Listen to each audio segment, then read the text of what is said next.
Suite à l'incendie qui a ravagé l'immeuble à logement, une réunion a été organisée lundi après-midi pour rencontrer les sinistrés et connaître leurs besoins. Gino Cyr, maire de Grande-Rivière, nous explique comment ça s'est déroulé. Le but de cette rencontre-là, c'était de prendre connaissance de l'ensemble des besoins, de faire un retour sur de ce qui s'est passé là, durant toute la fête de semaine suite au feu de vendredi soir. Puis on avait les intervenants du CIS qui étaient sur place pour donner un peu là, de l'information de façon générale, puis de démontrer aussi qu'il y avait possibilité de bénéficier de l'aide des intervenants au niveau psychosocial. Puis chaque sinistré a été rencontré de façon individuelle. Il y avait à peu près une trentaine là, de gens qui étaient sur place, là, des gens impliqués au niveau du sinistre. Il y a des gens qui avaient des questions aussi, là, étant donné qu'il y avait encore une partie de l'immeuble et qui était debout. Il y a des gens qui n'ont pas d'assurance. Il y en a qui voulaient accéder, là, savoir s'il y avait possibilité d'accéder à leur logement pour savoir s'il y a des choses qui peuvent être récupérées.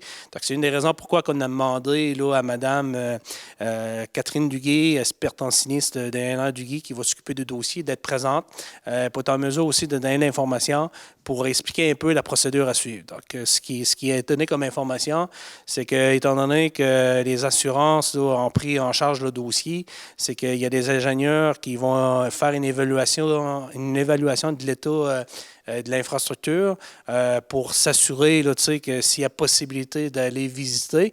À partir là, d'asseoir, je peux vous dire, selon moi, il y a deux sinistrés qui avaient des logements qui vont être en mesure de trouver là, un loyer. Il y a même quelqu'un qui est en processus présentement avec sa mère pour acheter une maison. Donc, maintenant, on parle de 3. Donc, pour les autres, c'est toujours en processus là, au niveau de la famille. Mais aujourd'hui, nous, ce qui était important au niveau du conseil municipal, c'était de savoir c'est qui les gens qui sont le plus à risque. Il y avait 8 sinistrés là, qui hébergent à l'hôtel présentement. Donc, eux autres, on avait vraiment un besoin d'un accompagnement d'urgence tout de suite. Comme l'aide financière d'urgence donnée par la Croix-Rouge est un soutien de 72 heures, la Ville a adopté une résolution lors de la séance du Conseil du 9 mars pour apporter une aide financière à certains sinistrés qui en ont fait la demande.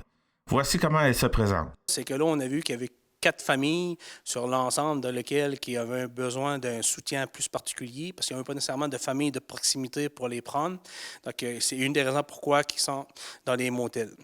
Donc, nous, le conseil municipal, avec ces informations-là, moi, j'ai sollicité les conseillers à une séance extraordinaire à 6 heures pour dire un peu voici qu'est-ce qu'il en était au niveau de la situation. Donc, le conseil municipal a décidé au niveau du fonds d'urgence, comme le directeur général a mentionné, c'est que les membres du Club Optimiste, ils ont octroyé un montant de 1500 $, donc 1500 $ par famille. Ça fait 1500 $ pour les besoins de subsistance maintenant, aujourd'hui et demain.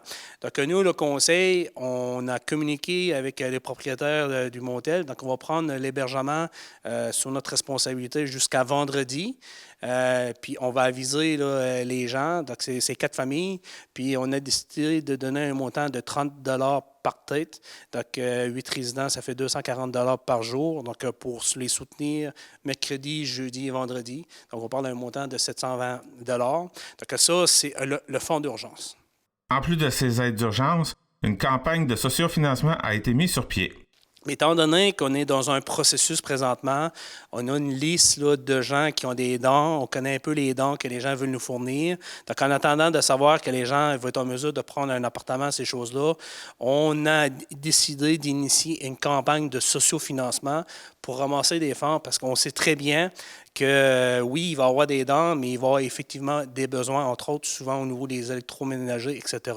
Donc, on a identifié un montant pour essayer de répondre aux besoins des sinistrés. Donc, on a établi un objectif de 32 000 $. Donc, Mme Caroline Lelièvre a été mandatée pour s'occuper de la campagne de sociofinancement. Donc, je vous dirais qu'on attend le délai de 12-24 heures pour GoFundMe pour être en mesure là, de mettre là, la plateforme en place. Donc, puis nous, le conseil municipal, on a décidé de contribuer à la hauteur de 10 % de 3 200 $. C'était Jean-Denis Laperrière à Grande-Rivière.